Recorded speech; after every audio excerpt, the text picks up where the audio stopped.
Well, rooted a toot, a boodle to fucking doot. Welcome back again, you idiot fuck bastards. It's disgusted, yet satisfied.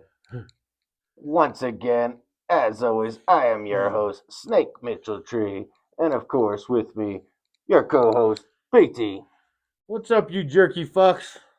And thank you, jerky fucks, for joining us again for another episode as we are back to recap some previous picks and predictions in the boxing and UFC world.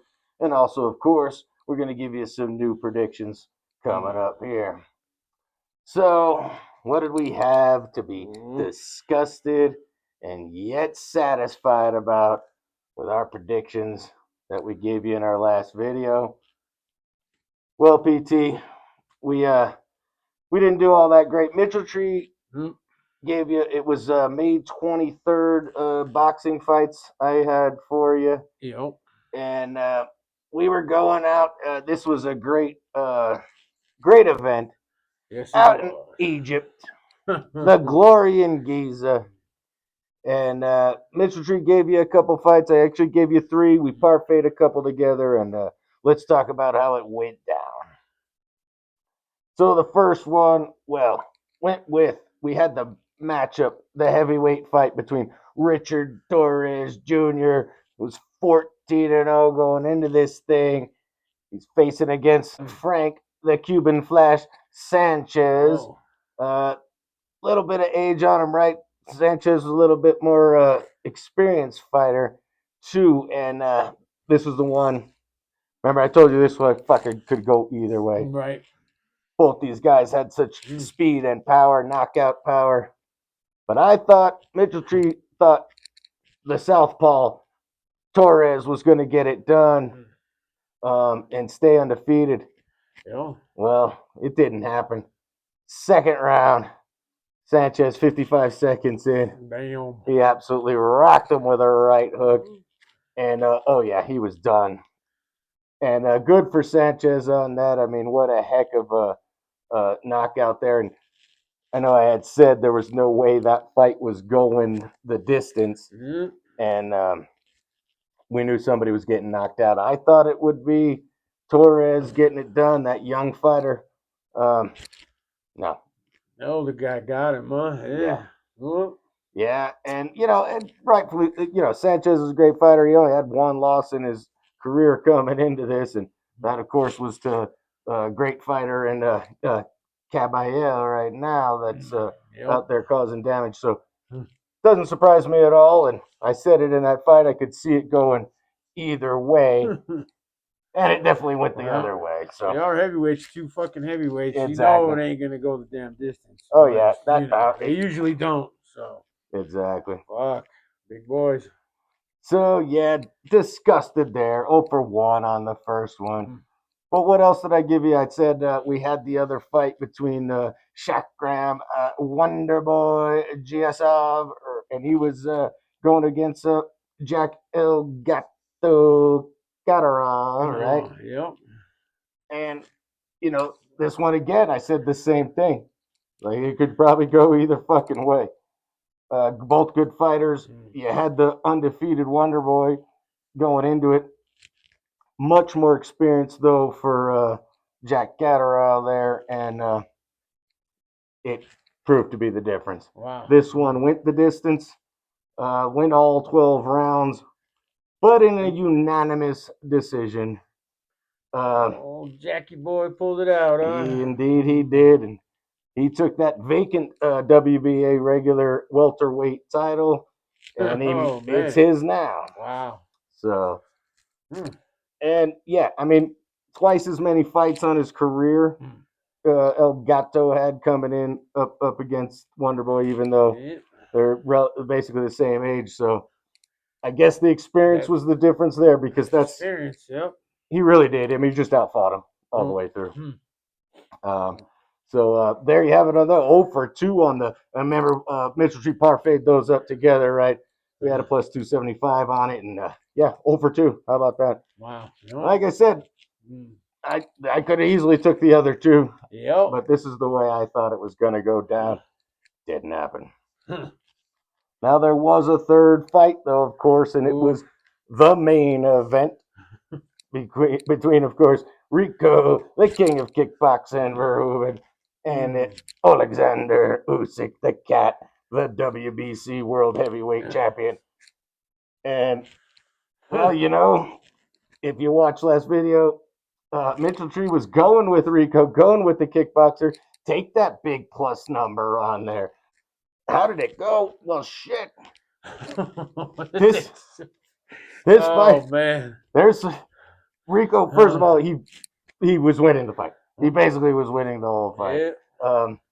Couple of rounds, obviously, to Usyk, but even Usyk's corner was telling him he was losing the fight. You get to the 11th round, 11th out of 12, Yep. right? Mhm. And late in that round, Usyk, yes, he did rock him. He dropped fucking Rico down, and Rico got back up, though. Here's the thing. Rico gets up. He gets his mouthpiece back. The ref gives him another chance to get back in.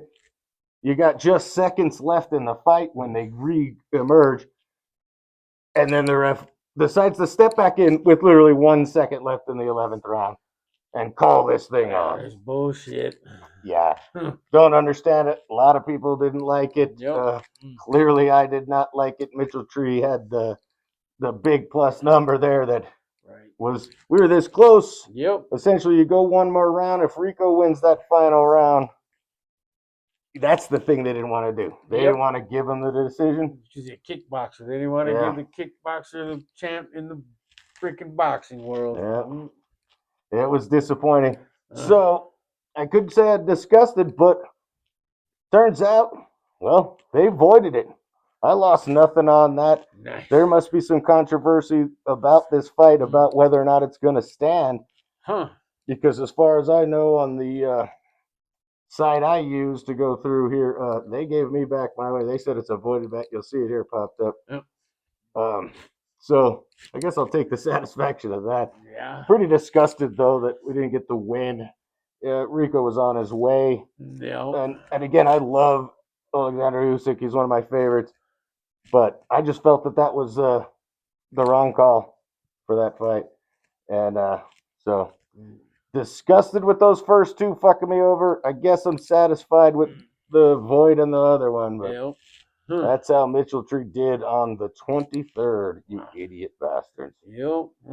You dumb fucks. Now, PT, of course, we picked some on that last video. PT threw his fights out. They were actually for UFC bets on the 30th, May 30th. Yep. And so those are the ones he's going to recap for you right now. Okay, well, I'm definitely satisfied with one fight, and that was a prelim fight. I picked Cody Haddon KO'd that Oleg Aurori in round 2. So that started off good for me. Then here we go with the heavyweights. I took that Taliesin Teixeira to beat up Sergey Pavlovich. Nope, didn't go my way. Sergey KO'd him in like 30 seconds, I think that was. And that one, I don't know if it should have been stopped right away either. They should have gave Taliesin a chance, but they stopped it. Sergey KO'd him in 30 seconds. Third fight, not satisfied with that. Disgusted with this fight too. I took Zing Mi Gang and Alonzo Manfield just KO'd him in round 1 as well. So disgusted with my picks last week. Didn't go my way. Started off all right with the prelims, and then nope. Just didn't go my way the rest of the fucking fights, man. That's the way it goes. And in the first round for two of those too. That sucks. Yep. And well, round 2 in the first win, that was so they were quick fights. They were quick fights, but not the way I wanted them to go. So disgusted with another week of no parfait. Nope. Well, shit. I guess you idiot fucks, we're gonna have to make up for it with some great predictions for this weekend. Yes, we are. We've got June 6 fights coming up now. And so Well, we're gonna do like we always do. We're gonna get right into it. Mitchell Tree's got some boxing for you. So on the 6th, so much to choose from, of course, like there always is. But I'm gonna split this up a little. I'm just gonna take 3 fights. Um, Taking 2 from one event, 1 from another. These are all in the UK this weekend. So let's start it off with the. We'll go with the main event. One of the main events, obviously, out there. You can check this out on DAZN. It's the Josh Paddy Padley versus Akib Ambush Fiaz. It is the EBU European Super Featherweight Championship battle. This belt is currently held by Padley, the 30-year-old with the 18-1 record. He'll be facing here Ambush. He's 26, so he's a little bit younger. 14-1 record here, so another good record. Both these guys only got one loss. Yeah, that should be a good one. It definitely can be. It certainly seems like it lining up to be exactly that. Obviously, it's a 12-round championship fight. Yep. Who does Mitchell Tree see in this? Well, I'm breaking it down by a few things I like about these fighters. I like Padley in this one, and one of the biggest decisive moments in this is both these guys have fought one guy. They both fought Reese Bellotti. Ambush loses to Bellotti.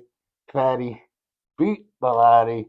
It doesn't necessarily mean it's an automatic, but I figure, hey, if he could beat him and he could beat him, right?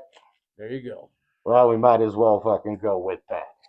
Yep. Now, again, and I like Padley in this one. I like his one loss came when he was I believe it was when he was still lightweight champion.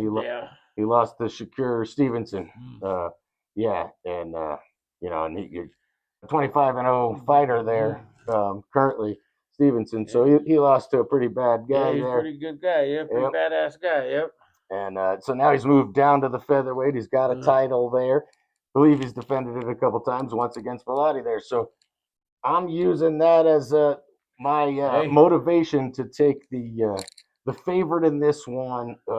Hadley's at a minus 430, I'm seeing, and Fiaz would be about a plus 250. I'm taking Patty in this one, you jackasses. So that's the only fight I'm taking in that particular event over there. That's the main event, and that's what we're going with. Now we'll take these other two in the Zuffa event, Zuffa Boxing. Okay. I think it's Zuffa 7 is something like that, where we're at now there, yeah. So again, UK battle here, but we're going to take the co-main event and the main event of this great battle out here. We've got Jack One Smack Massey taking on Shavon Clark, otherwise known as C4. He's a little bit older of a fighter. He's 35 compared to Massey's 33. So got a couple years, but big difference here. Massey's fought a lot more, doubles him up. Massey's 23-3 versus Clark's 11-2. And now I got to tell you, folks, in this 200-pound matchup here, I'm going to have to say One Smack Massey is going to get this one done. I'm taking Jack Massey in this. Now, I could see it going the other way too.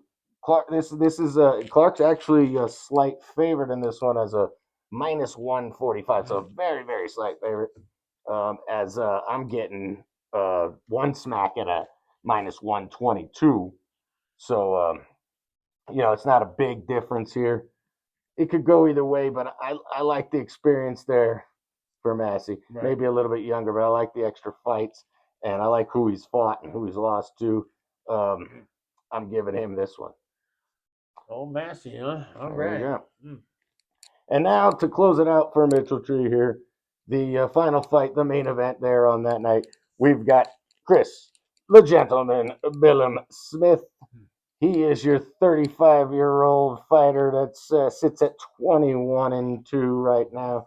He's we're again here in the 200-pound, it's the cruiserweight area here. He's going to be taking on Ryan the Bruiser Rosinski. And Rosinski, he's a 21-1 record. So he's got a good record himself. 31-year-old fighter here. They got him as the dog at plus 325. The gentleman, Bill Smith, sitting at that minus 430 favorite. Smith, there's a reason he's a bit of a favorite here. I don't really like the Bruiser in this one. He's got a pretty good record out there, but I'm looking at Smith. I mean, this guy's 2 losses are against 2 of the best fighters out there. Richard Reactor that just talked about a minute ago, and also Zerto Gilberto. He's fought, some great fighters out there, and his only 2 losses are to 2 of the best. So the favorite here is gonna take it. Take the gentleman. Oh shit! To win this one. Hopefully, he won't be such a gentleman that night. Exactly. Yep. Indeed. So if we parfait those up together here, it's not a giant number. We're gonna get a plus 176 here, but it's just 3 fights that I really think are definitely gonna go that way, and I'll take that 176 to the fucking bank. There we go. All right, PT, you got some fights for June 6th also? Yep, I went with the UFC like always. I just did a 3-pick parfait too. 3 fights. I don't know. Hopefully this week goes my way. So my first fight, let's see, who do we got here? We got some light heavyweights going. I got Iwo Baron von Ronsky against Junior Tafa. That Iwo's 8-0, 27 years old. That dude's on fire. So Junior Tafa undefeated. Junior Tafa 7-5. He's 29, but I think that Iwo's gonna get him. Yeah, he's got Iwo Jima over Junior Laffy Tafa. So there's my first one. Second one, it's a lightweight fight. Fares Ziam against Tom Nolan. I went with Tom Nolan on this one. He's 10-1 right now. He's a little younger than Fares Ziam.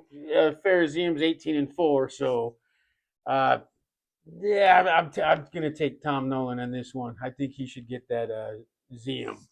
All right. So there we go. Tom Brady, Nolan Ryan over Ferris Bueller, Ziam his way out of this fight. Yep. All right. And then my final fight is, I think that was the main event. Yeah, the main event. Bilal Muhammad versus Gabriel Bonfim. All right. Bilal, he's 37 years old. He's getting up there. I've seen him fight before. He's all right. But this up-and-comer Gabriel Bonfim is 19-1. 28 years old. Quite a few years younger. So I'm taking the younger guy with the better record in this one against Bilal Muhammad.